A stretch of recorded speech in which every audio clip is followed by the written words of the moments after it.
से welcome to my channel. तो कैसे हो आप सब? उम्मीद है कि आप सब अच्छे होंगे। जैसा कि आप सबको पता है कि पिछले वीडियो में हम लोग बात कर चुके हैं कि बीएससी नर्सिंग के फर्स्ट राउंड काउंसलिंग के बारे में और उससे रिगार्डिंग नंबर के बारे में, और उसके साथ साथ हम लोगों ने जीएनएम के एडमिशन प्रोसेस को लेकर भी हम लोग बात कर चुके हैं।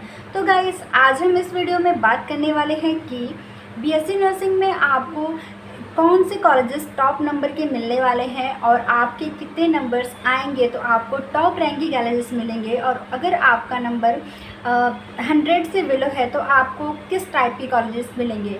अगर आप टॉप रैंक के कॉलेजेस मिलते हैं तो आपको कौन कौन से कॉलेजेस को उसमें चूज़ करना है कि जो टॉप लेवल्स के हैं। उसके बाद से आपको मीडियम में भी कौन से कॉलेजेस चूज़ करने हैं, ये सारी बातें हम आज आपको बताने वाले हैं। देन आज हम ये भी बात करने वाले हैं कि जिन बच्चों का नंबर 60 से बिलो है उनको क्या करना है, जो बच्चे नॉट क्वालिफाइड है उनको क्या करना है। ऐसे ही सारी इन्फॉर्मेशन के बारे में आज बात करने वाले हैं। और सबसे इम्पॉर्टेंट चीज़, आज हम आपको टॉप कॉलेजेस के बारे में भी बताएंगे। तो वीडियो के साथ कंटिन्यूअस बने रहना, बिना स्किप किए ज़रूर देखना। अगर वीडियो पसंद आए तो एक लाइक ज़रूर कर देना।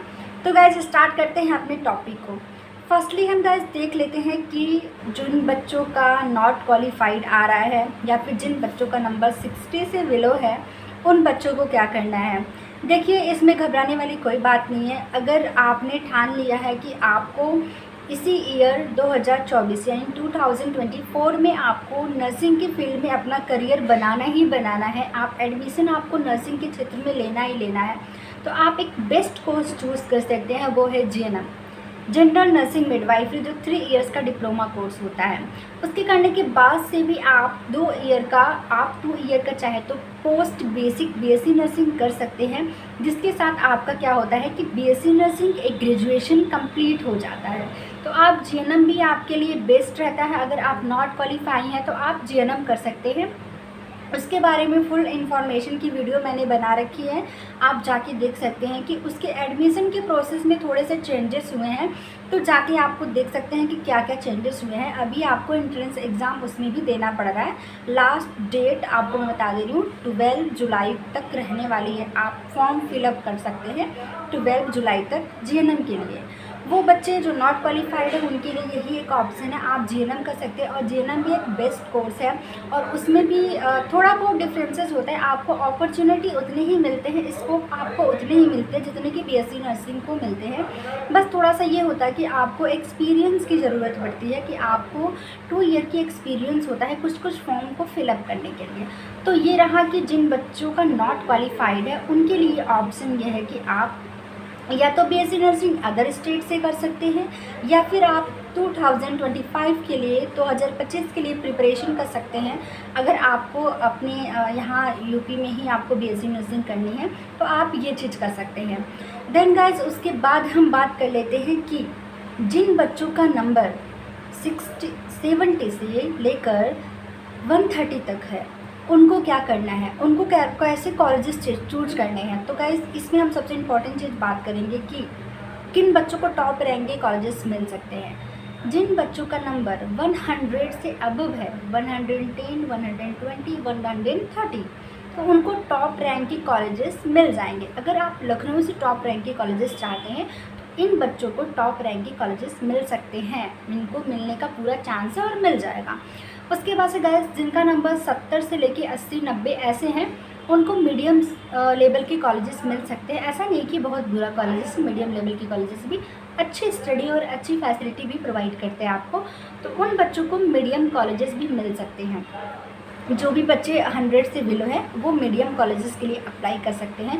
देखिए, काउंसलिंग के प्रोसेस में क्या होता है कि नंबर्स के अकॉर्डिंग हम कॉलेजेस नहीं चूज करते हैं, जिसकी वजह से क्या होता है कि हमें क्या होता है, जो काउंसलिंग का प्रोसेस होता है उसमें हम क्या होता है कि छट जाते हैं। फिर हम सेकेंड टाइम में काउंसलिंग करवाते हैं, फिर हम कॉलेजेस के लिए अप्लाई करते हैं। फर्स्ट राउंड में ही क्यों ना अपने नंबर के अकॉर्डिंग आप मीडियम साइज़ के कॉलेजेस चूज करें।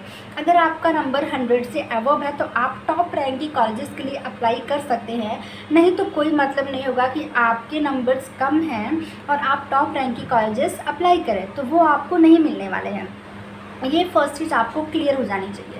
उसके बाद से गाइस अगर हम बात कर लेते हैं कि आपका नंबर जो है कितना है और किस अकॉर्डिंग आपको कॉलेजेस को फिल करने हैं, कितने कॉलेजेस आपको फिल करेंगे तो मिलने के चांसेस रहते हैं।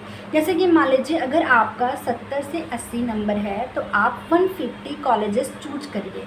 जब आप काउंसलिंग के लिए जाते हैं तो 150 कॉलेजेस लगभग आप सेलेक्ट करिए। प्राइवेट कॉलेजेस की मैं बात कर रही हूँ, आप प्राइवेट कॉलेजेस चूज करिए।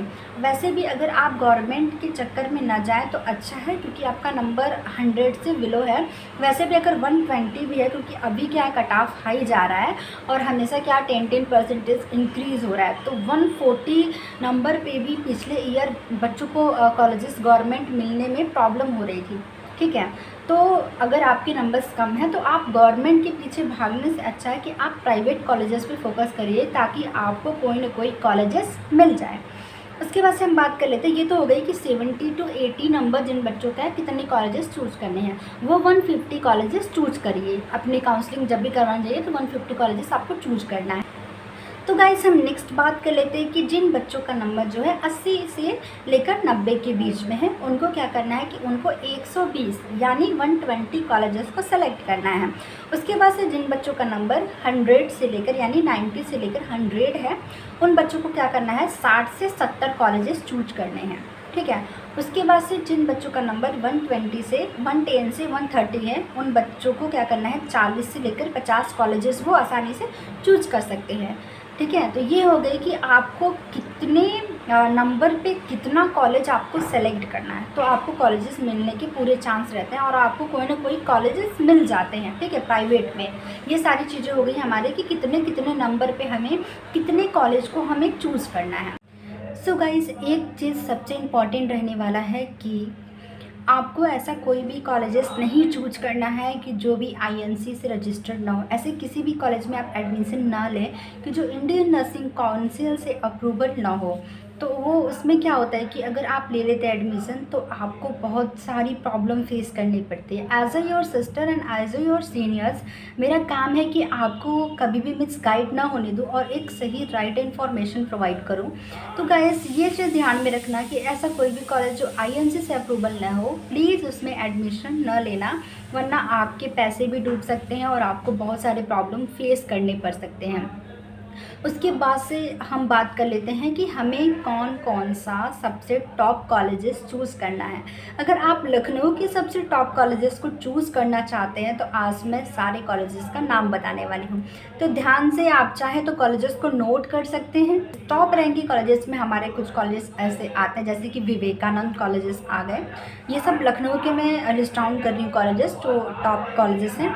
विवेकानंद कॉलेजेस हो गया, आपका सहारा हो गया, सेंट मैरी कॉलेजेस हो गए, आपका फातिमा कॉलेज हो गया, फिर इरा इंस्टीट्यूट हो गया। ठीक है, और आपके कॉलेजेस जैसे कि हमारे एफआई कॉलेजेस हो गए, शारदा कॉलेज हो गया, बोरा इंस्टीट्यूट हो गया आपका। उसके बाद से हमारा समर्पण कॉलेजेस हो गए।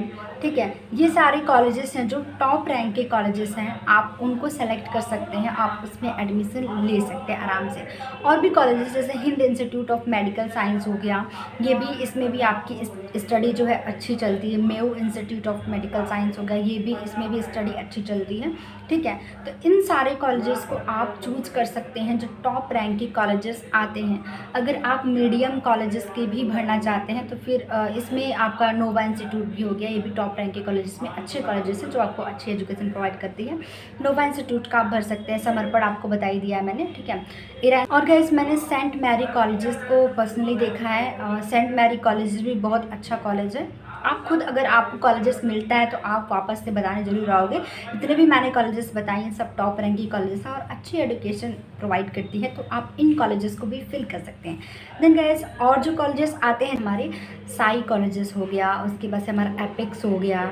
ठीक है, आपका मेयू तो मैंने बता ही चुका है पहले, उसमें आपका मेयू हो गया। उसके बाद से आपका फिर कृष्णन मूर्ति करके कॉलेजेस है, आप उसमें ले सकते हैं। और उसके बाद से हमारे कुछ कॉलेजेस आते हैं जैसे KMC हो गया आपका, फिर मेट्रो कॉलेजेस, ये सब लखनऊ के हैं।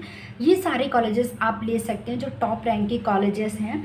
बाराबंकी में भी कई सारे कॉलेजेस हैं, जैसे कि मैं बता दूं, बाराबंकी में अगर आप बाराबंकी से पढ़ना चाहते हो तो बाराबंकी में आपका Hind institute of medical science in Safedabad में पड़ता है, ठीक है। आपका मेयो इंस्टीट्यूट पड़ जाता है, शेरवुड कॉलेज ऑफ नर्सिंग पड़ जाता है। तो ऐसे बहुत सारे कॉलेजेस हैं जो बाराबंकी में भी पढ़ते हैं। तो मैंने आपको टॉप रैंक के कॉलेजेस बताएं, आप वो चूज कर सकते हैं। उसके बाद से अगर आपके मीडियम्स नंबर है तो आप Nishant college of nursing college of nursing medium numbers के हैं, आप चूज़ कर सकते हैं। तो गाइस, आपको मैंने टॉप रैंक की कॉलेजेस बताए लखनऊ के। आई होप सो कि आप सारे पॉइंट्स को नोट डाउन कर लेना, ठीक है। आपको हेल्प मिलेगी जब भी आप जाओगे काउंसलिंग प्रोसेस के लिए। और आई होप सो कि आपको वीडियो समझ में आई होगी। अगर फिर भी कोई डाउट्स रह जाता है तो आप कमेंट बॉक्स में मेंशन करो, क्योंकि हर एक कमेंट का मैं पर्सनली रिप्लाई देती हूँ और मैं चाहती हूँ कि आपके सारे डाउट्स क्लियर कर सके। अगर मेरे चैनल पे नए आए हो तो चैनल को प्लीज़ सब्सक्राइब कर लेना, ताकि सारी नोटिफिकेशन आप तक जाती रहे, क्योंकि सिर्फ वीडियोज़ ही नहीं बल्कि उससे रिलेटेड मैं ब्लॉग भी पोस्ट करती हूँ, ताकि आप एक अच्छे लाइफ स्टाइल जो भी बीएससी नर्सिंग की होती है आप उसको देख सकें और अच्छे तरीके से इस प्रोफेशन को समझ सकें। Then guys, thanks for the watching and next time मिलते हैं अगले वीडियो में।